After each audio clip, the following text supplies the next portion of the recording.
This massive news changes everything for the Winnipeg Jets. Also, David Savard is linked to the Toronto Maple Leafs. We'll break all this down for you coming up on this episode of Hattrick HQ. But before we get into that, just want to say that 83.6% of you guys watching aren't subscribed. So if you're looking for a home to daily NHL, daily Leafs content, look no further, go down below, hit that subscribe button, become part of the community here because we'll be here all season long, keeping you up to date on what's happening around the league. But with that said, let's get right into the first topic of the video today, and that is horrible news for the Winnipeg Jets. And as we take a look here from a Winnipeg Jets insider, he says some breaking Jets news here in San Jose. Kyle Connor's knee injury is hopefully a 6 to 8 week recovery timeline. However, there's still some further evaluation pending, which could alter that. And as we take a look at Kyle Connor, obviously he has been arguably the best player on the Winnipeg Jets so far this season. He's over a point per game right now. Got 28 points in 26 games, with 28 of those points, or with 17 of those points being goals. I mean, Mark, we talked about Kyle Connor here earlier on the season on the channel, and how great of a start to the year he's been, and just showing so much improvement from last season. And now seeing him possibly go out for 6 to 8 weeks just really sucks for this Winnipeg Jets team that looked like they were going to be in the deep playoff hunt this year. Yeah, that's a big loss for the Jets. The 17 goals, I believe, is one of the league leaders. And the big thing is, this was showing flashes from his previous year where he scored 47 goals. So just losing him is going to be a massive hit for the Jets in general. But the big thing is, they do have a lot of pieces that might be able to fill out that top six a little better. I mean, if Appleton, Barron, a guy like Gabe Velarde is back from injury, and you still have a couple other guys that are, a follow is another guy you could honestly slide up. So losing him is a massive loss. I mean, it's their top player, their top offensive outputter right now. But there's another aspect too that a lot of people haven't really looked at, is they could maybe look at a trade as well. They have a couple pieces that they might be able to move out in a trade. I mean, Logan Stanley is a guy that hasn't been able to make the roster fully. He's a guy that looked for a trade this offseason before they signed him. He's on a 1 year deal. I believe it's 1 million. So this might be the time that the Jets look at maybe moving him to fill out the bottom six, move a guy up, or maybe to use him in a bigger piece to help fill out this. Because I mean, right now with Kyle Connor out for minimum of 6 to 8 weeks, and the doctors still need to evaluate him, this is just a massive blow. And like I said, it's going to be hard to replace him, but there might be a couple people within the team or on another team they could trade for that might be able to help make the blow a little harder, or Yeah. less harder, sorry. Yeah, I really feel bad for the Winnipeg Jets fans right now because this guy was on a tear to start the year, and it just seemed like he was going to have a career year this year, probably get over 50 goals. I'd say he was probably going to be around 55 by the end of the season.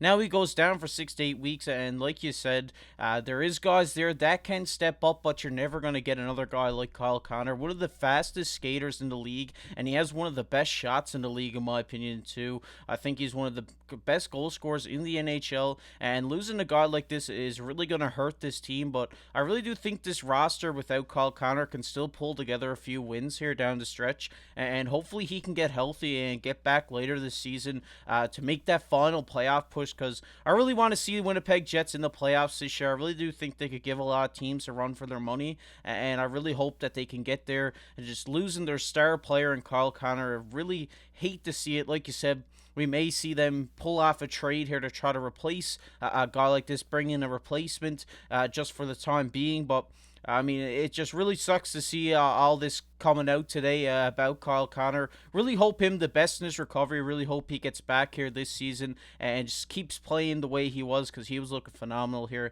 to start the season. But we're going to get into our second topic of the video today, and that is Savard linked to the Leafs. And as we take a look here from The Athletic, they put out this article saying that Savard could potentially be traded to the Toronto Maple Leafs. And without going into too much detail into this article here, basically they say Savard is the snot type of player like Brad Treliving is looking for. He's a stay-at-home defenseman, right-handed shot, which the Leafs would really need right now. And I really do think at 33 years old, this guy can still come in, fill the role of maybe a second or third pairing defenseman, and really shut down some offenses here. And as we take a look here, like I said, this guy's a stay-at-home home defenseman.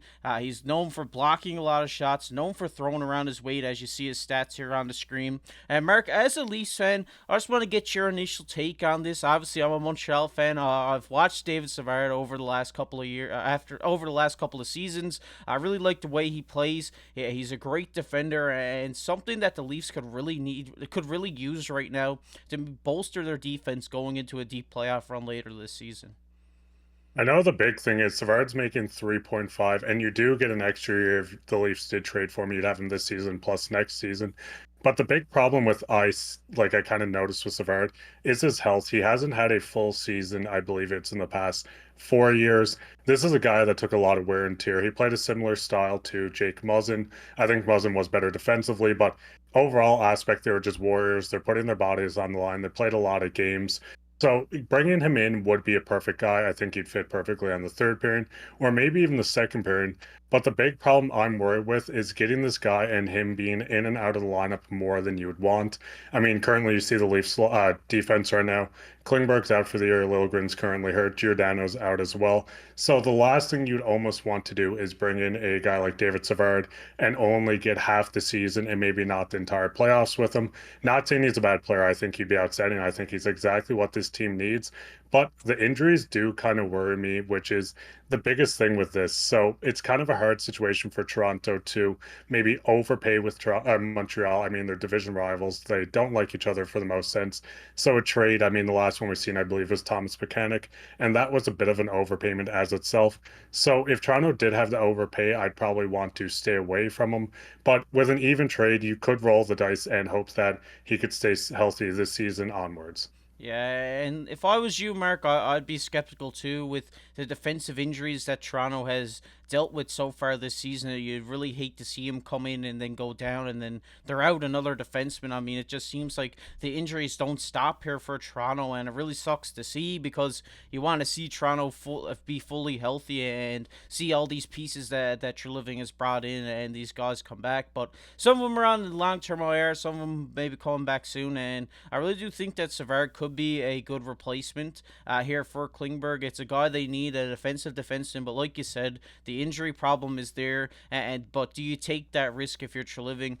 Really interesting to see because I mean there is a lot of options out there. Savard could be a guy you could get in for fairly cheap. We don't really see Montreal and Toronto trade together very often, so that's another thing that you have to take in account here. But I really do think we could see this deal be done, in the future if a couple other their targeted defensemen that they're going after right now fall through. They get traded to other teams, like we've seen with Zadorov. Now they're trying to find a backup plan here, and going between a guy like Tanev and a guy like Savard and people like this is who we'll see Treliving target here over these next couple of weeks, I do believe. Yeah, that's a big thing. I think the top priority for myself, and I'm sure the Leafs organization, is a guy like Chris Tanev. He has had a couple injury issues throughout his career, but you also only had to take him on the 1 year at the 4.5, which I'm sure Calgary might retain a bit on that as well. But then you have so many guys around the league. I mean, if Columbus is selling, they have a couple defensemen there as well. I mean, Peke is a big guy. He's a left-handed defenseman, but he throws his weight around. He's a big body. And a guy like Mario Ferraro is also left-handed, but with the Sharks in the midst of selling, I know they've talked about Vlasic. I wouldn't want to touch him at all with that $7 million cap hit. But a guy like Ferraro is still a young defenseman, blocks shots. He's a physical guy. There's so many targets the Leafs could look at. If they brought in Savard, I wouldn't be mad, but I'd be a little skeptical, like you said, with the injury concerns and just how much you would actually get out of this guy this season into the playoffs and next year to the playoffs. As the Leafs are a contender, they're going to be playing a lot of hockey. And if a guy can't play and you're playing a lot of hockey, it's kind of hard to find him fitting on this team. Yeah, and Savard has only played 6 games this season with Montreal through the first 20 plus games we are into the season right now. So, I mean, you got to be a little bit skeptical there, but like you just said, they have a lot of options, and it will be really interesting to see which route they go, who they land, because I really do think that a big defense expensive trade is coming in Toronto's future. But we want to hear from you guys down in the comment section below. Who do you think's coming to Toronto? Is it David Savard? Is it one of the other guys we mentioned? Let us know down below in the comment section. We're going to get into everybody's favorite topic here, and that is comment of the day. And the comment of the day today goes to our boy Sean. This is another really great show, guys. Lots of interesting facts as always. Go Leafs go, from way up north, Timmins, Ontario, Canada.